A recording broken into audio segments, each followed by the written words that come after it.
Hey everyone, this is Jutika and welcome to your second HTML5 tutorial. Today we are finally going to write some code and I am going to walk you through it by showing you how you can use a text editor. Before that, we are going to see what is a text editor and what are the various options of editors available to us. I am also going to talk a little bit about creating and organizing your files, which is in fact the first step towards working efficiently. So let's get started by creating and organizing our files. I have observed that most of the problems during coding arise from sloppy file management. So before you start writing any code, decide about how you will be organizing your files. What are you going to name your folder? Where are you going to save it? One thing I would definitely suggest is to not save all of your code randomly anywhere on your computer. Make a folder reserved for all your coding activities and then make smaller subfolders inside it for different types of coding exercises. Then the most important thing is you also need to decide on a naming style for your files and folders. So for example, if you have two words and you want to put them together, then decide whether you want to use camel case, which is nothing but a way of writing where first letter of each word is capitalized except for the first word, or if you are going to use dashes or hyphens like this. But what you don't want to do is use spaces and underscores in your file or folder names, because they are considered as special characters and sometimes might cause problems in getting the correct file path. Also, just remember to be consistent with whatever you are using. I usually use the camel case for my files and folders. Now let us move on to text editors. A text editor is a type of program used for editing plain text files. In other words, it is the place where you write your code. Some of you might be wondering if word processors like Microsoft Word, Pages, or Google Docs can be used to write code. Well, the answer is no, they don't work for coding. The reason why is that word processors have formatted text or what is called as rich text like fonts, margins, as well as font decoration like boldness. This pre-formatted text doesn't translate well on the internet. So when writing code, you want your files to be in plain text. And that's where text editors come in. Unlike word processors, text editors do not add formatting to text and instead focus on editing functions for plain text. There are many text editors available out there. Some are more advanced than others. For learning HTML, a simple text editor is all that you need. If you are using a Windows machine, then you already have the default Notepad application installed on your system. Notepad is a very basic text editor with minimal features and low capabilities. For learning HTML, Notepad will work just fine. However, I would suggest you all to consider using Notepad++, as it has more features and better syntax highlighting, and it is free too. If you are using a Mac, TextEdit is the default editor, although many people use Text Wrangler, which is now called BBEdit. You can also consider using editors like Visual Studio Code or Sublime, which are more advanced and have many useful features. Plus, they both are compatible with Windows, Mac as well as Linux and are free to download. I have put the links to download all these editors in the description below. I will be using Sublime throughout these tutorials, but the best text editor for you is the one you work most efficiently with. As a beginner, I would suggest you all to test out a few to see which you enjoy the most. In the end, all text editors help you accomplish the same end goal. Now let's get started by writing some HTML code in our chosen text editor. At this point, I would encourage you all to type and follow along with me as I create and edit files. You can pause, rewind, speed up or slow down as you wish, but the main thing is to understand the basics here. And I feel that students learn better while actually doing things instead of just sitting, listening there and staring at the screen. So let's start by opening the text editor. I have brought up my Sublime editor here. Then just click Save from here or press Command S on Mac or Ctrl S on Windows. Then give it some name.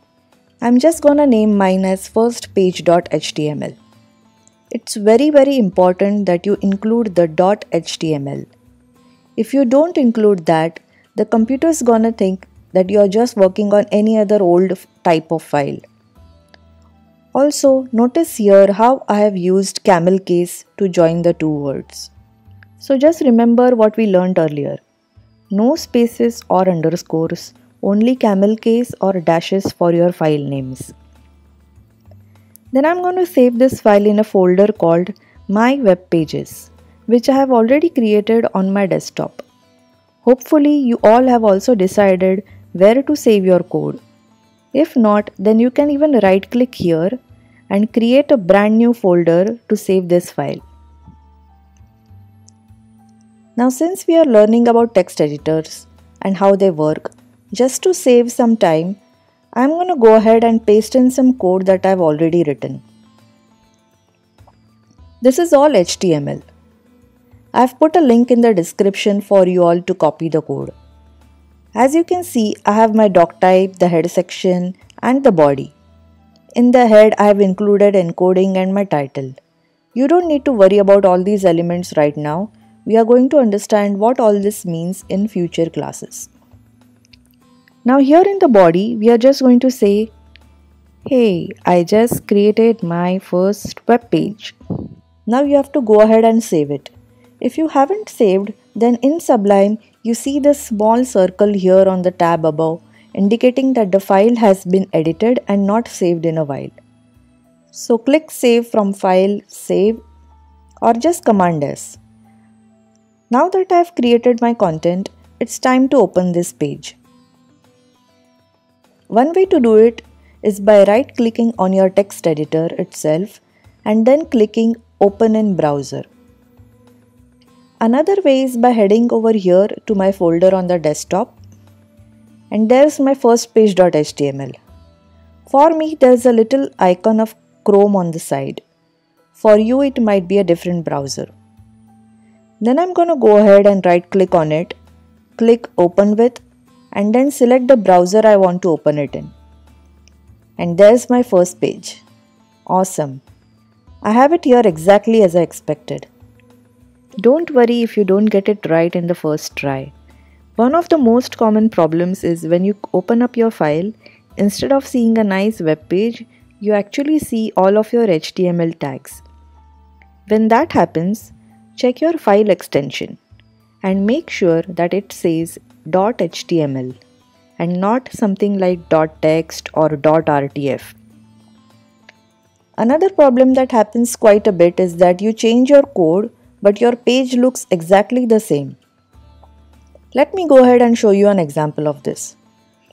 Going back to my file, let me add something like, wow, this is so much fun. Now let's see our page in the browser. I am going to take our editor on the left half and our browser on the right half of our screen. So that way you can see both of them together. So now every time that you are going to change your file, you can just keep both windows open if you have the room, and you don't need to go back and forth. Now let's see if that line was added on our page. Nope, no change, it's the same. So let's see what happened. Oh, I forgot to save my file. I could tell that from that circle here on the top. So let's save it and see again if anything changed on our page. No, it's still the same. What could have gone wrong? So another thing you have to do after changing content in your file is to refresh your browser. You can do that by clicking this icon here or by right-clicking on the page and selecting refresh. And there you go. I can see this line that I added in my file. Another issue that comes up quite frequently is that you see all weird characters instead of a nicely formatted web page. One of the reasons for this is copy and paste.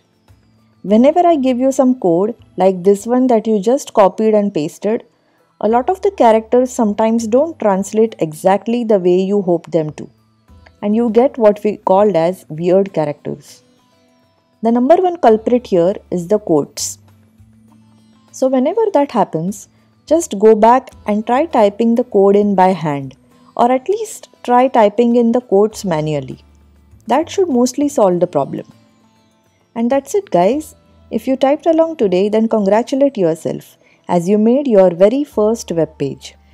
And don't get freaked out, as your web page is not out there on the World Wide Web yet. It is safely sitting inside your computer. Now let's just quickly review what we learned.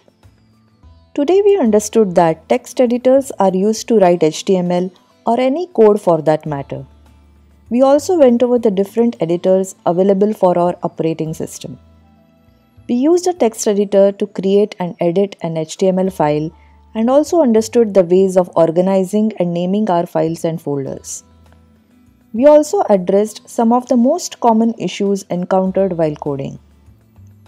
And that's it for today. Hope you all found this class informative. Let me know in the comment section which is your favorite text editor and if you made your very first web page today. And see you all soon in my next class. This is Jutika signing off. Until next time, keep learning and keep coding.